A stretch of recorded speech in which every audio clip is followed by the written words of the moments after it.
Hola, mi nombre es Matías González. Les doy la bienvenida al podcast de psicoanálisis de la vida cotidiana. En este espacio, la idea es reflexionar a partir de las preguntas que nos surgen en la vida cotidiana y que nos afectan de diferente manera. Capítulo 1. La autoestima. Antes de adentrarnos en el tema de la autoestima, es preciso tener en cuenta la idea del psicoanálisis de que somos seres divididos, con una tensión entre lo que pulsa en nosotros por satisfacerse, lo que Freud menciona como el ello, lo pulsional, y el yo, y las restricciones impuestas por la sociedad. Además de ser seres divididos, habita en nosotros una ambivalencia psíquica, es decir, cuando amamos a un objeto, siempre hay también algo de odio que pulsa por satisfacerse en relación a ese objeto. Y lo mismo sucede en relación a nuestra imagen. No podemos amarla de forma completa sin experimentar, en algún momento, algún tipo de conflicto emocional en relación a ella. La autoestima, entonces, no es simplemente una valoración interna de la propia imagen, que uno puede elegir amar de una vez y para siempre y ya está, sino que es el resultado de comparar nuestro yo con el ideal que los otros significativos de nuestra infancia quisieron para ese yo, y que fue introyectado, puesto ahí justamente como un ideal, un punto de referencia con el cual puedo comparar mi yo y que sirve para orientarnos en el mundo, aprender a vivir, dar un sentido y guiarse en la vida. Este ideal del yo se establece en nuestra infancia a través de una serie de identificaciones simbólicas que guían nuestra constitución del yo y nuestra percepción de lo que está bien y lo que está mal, lo que es lindo y lo que es feo. Entonces, cuando nos evaluamos a nosotros mismos, no es una autoevaluación, sino una evaluación que depende de los criterios, mandatos y parámetros del otro con mayúscula, es decir, personas significativas de nuestra infancia, como lo son nuestro padre, nuestra madre y otros cuidadores y personas a las que le otorgamos el valor de autoridad, de saber, y que entonces sus discursos nos afectan. Además de los discursos de la cultura, de la opinión pública y de las redes sociales. Esto es algo que Freud ya ubicaba en 1923 en su texto El yo y el ello, diciendo lo siguiente: el yo se observa a sí mismo, se critica y se compara con un ideal por el cual se mide. Estos ideales se construyen en un momento en que nos sentimos indefensos y dependientes de forma absoluta del otro, y se sirve de las palabras, deseos, mandatos, formas de ser nombrado por los otros, que nos lleva a internalizar esas expectativas externas sobre quiénes deberíamos ser para poder ser amados, estar protegidos, sentirnos seguros, tener un lugar en el mundo. Para ser amados en la infancia y tener un lugar, nos identificamos a los lugares que los otros quisieron para nosotros y de esta manera hacernos amable para el otro.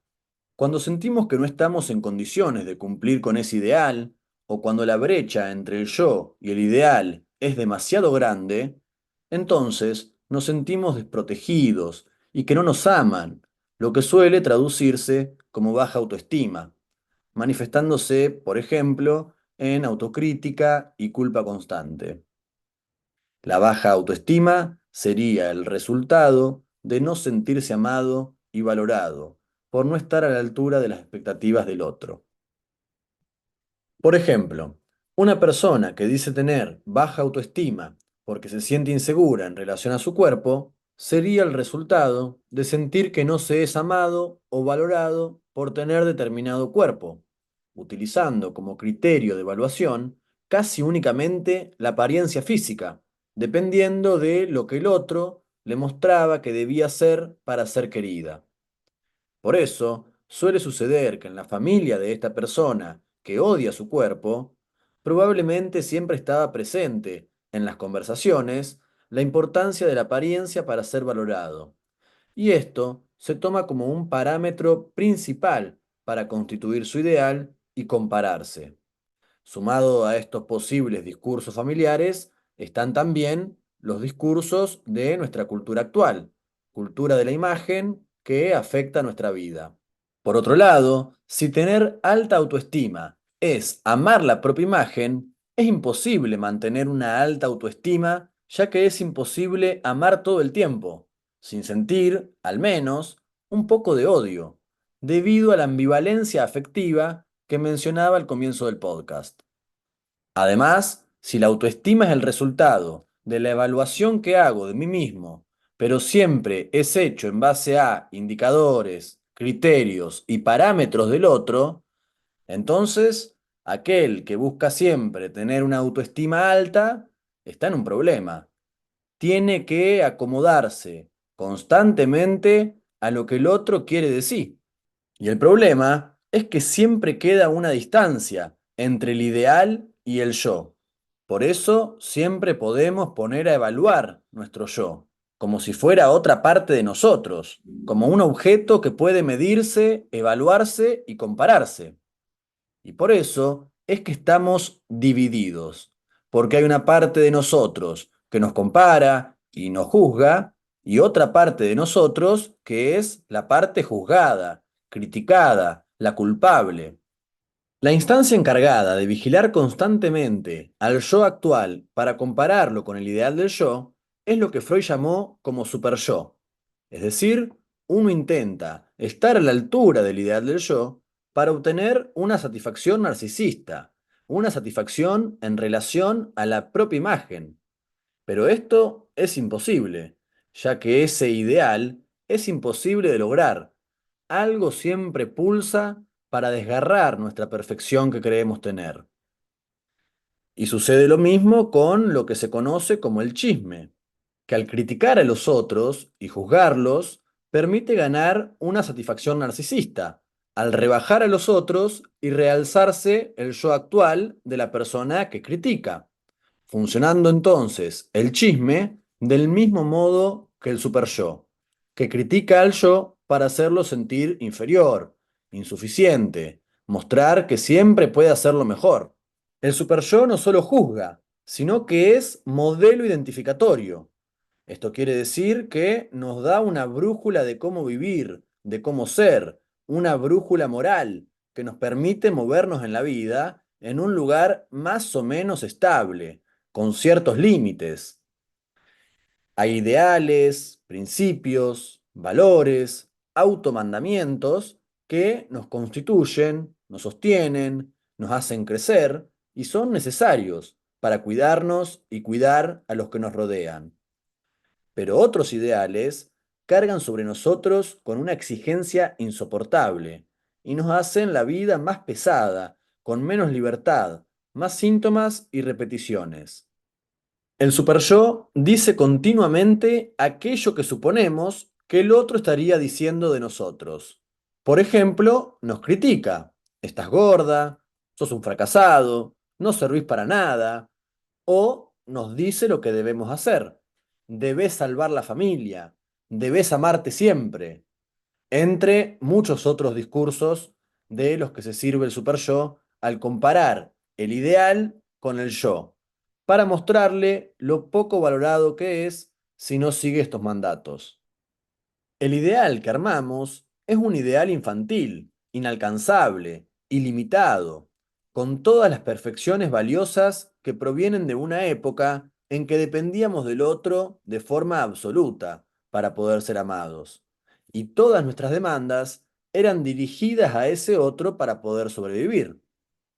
En este sentido, satisfacer los ideales impuestos por el otro permite recuperar la satisfacción narcisista de la infancia. Por ejemplo, una mujer de una familia súper religiosa y que toma como rasgo simbólico el estar al servicio de Dios, puede pasarse su vida sacrificando sus propios deseos, culpándose por tenerlos, para ajustarse a la imagen ideal que los otros inculcaron para poder ser amada y sentirse protegida, tal como sucedía en la más temprana infancia. El superyo, guiado por el ideal del yo, es el que nos da una respuesta de lo que somos, y de lo que debemos ser.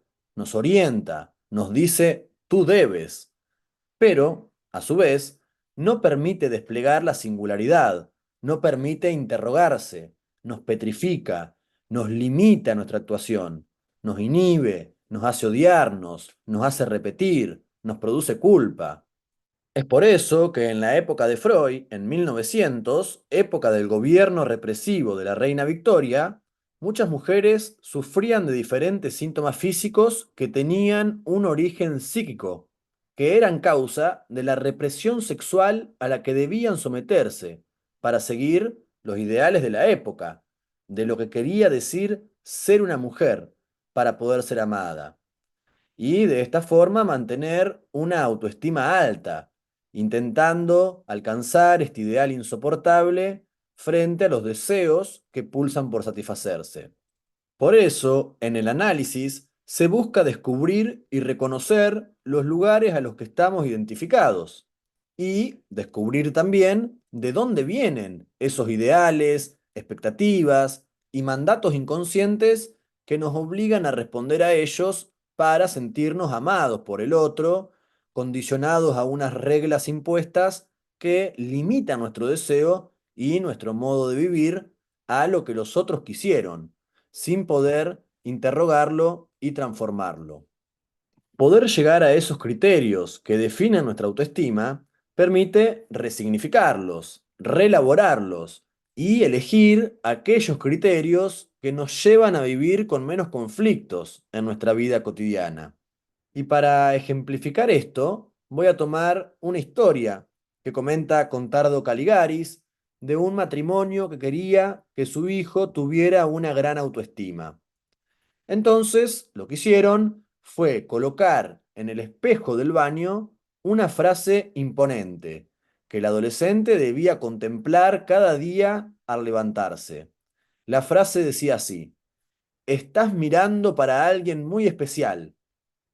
Y todos los discursos y las acciones de los padres estaban destinados a proteger su autoestima, a demostrar que siempre estaba todo bien, con el fin de que este joven pudiera gustar de sí mismo sin problemas en su adultez.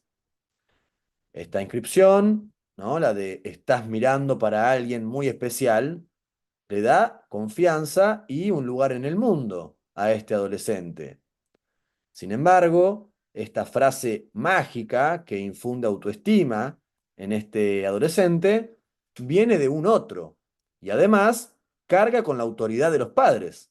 Entonces, cuando el joven mira su imagen en el espejo, no ve solo lo que él cree que es, sino que hay encima de él una voz y una mirada que insisten en que debe gustar de su propia imagen, porque es especial o más bien lo que podría traducirse como el ideal de este joven, que sería: podés gustarte a vos mismo a condición de que los otros crean que sos especial.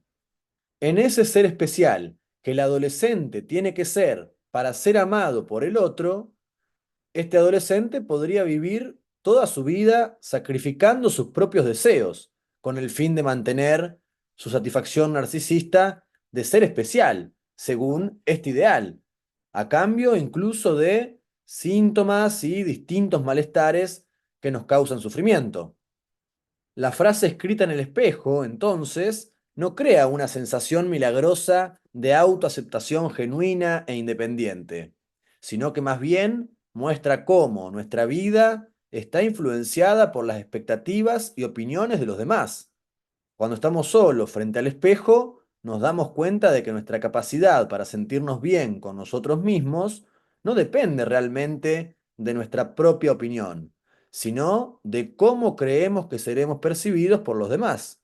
Esto resalta además el hecho de que nuestras interacciones sociales tienen un gran impacto en cómo nos vemos a nosotros mismos. Esta frase que dice, vos estás mirando a alguien muy especial, está diciendo literalmente que lo que es especial es la imagen en el espejo que está mirando, esa imagen que los otros ven, que aman o detestan. De esta manera, vivimos intentando asemejarnos a lo que aparece en el espejo, es decir, a las expectativas y condiciones del amor de los otros. Es por este motivo que desde el psicoanálisis podría decirse que la autoestima no existe, ya que la estima siempre parte de la relación con los otros. Por eso, como sostiene Contardo Caligaris, promover el autoestima como respuesta para la felicidad aumenta nuestra dependencia de amor de los otros y nuestra subjetividad se vuelve débil, complaciente, sin límites y siempre inseguros y ansiosos de si el otro me quiere o no, como si estuviéramos deshojando una margarita. Me quiere, no me quiere, me quiere, no me quiere. Por eso, en lugar de tener una autoestima elevada, el ejercicio psicoanalítico sería preguntarse de dónde sale nuestra autoestima y cómo acercarnos a vivir más acorde a nuestro deseo y menos a las expectativas de los otros que limitan nuestras posibilidades. El ideal del yo se conforma entonces como un ideal exagerado, perfecto, ilusorio, que en la infancia suponíamos de nuestros padres, y que además, en ese momento, éramos el bebé perfecto que se llevaba toda la atención. En la vida adulta se trata de renunciar a ese narcisismo primario, a esa perfección ilusoria impuesta por los otros, que pensábamos que existía y que algún día lograríamos para aceptar que esa búsqueda no es alcanzable ni saludable. Lo interesante es reconocer que no sos directamente ese que ves en el espejo, sino que lo que ves en el espejo está atravesado por la mirada y los ideales del otro. Y desde ahí, en lugar de buscar constantemente la validación externa, debemos aprender a reconocer nuestro valor, independientemente de las expectativas de los demás. Si bien el superyo se forma como guía para poder actuar, el psicoanálisis invita a darse cuenta de que no son una verdad absoluta esos mandatos que están ahí como ideal, sino que es una construcción formada por ideas ya dadas por la historia de los otros. Por eso, sería interesante armarnos ideales más humanos, menos opresivos y más acordes a nuestro deseo.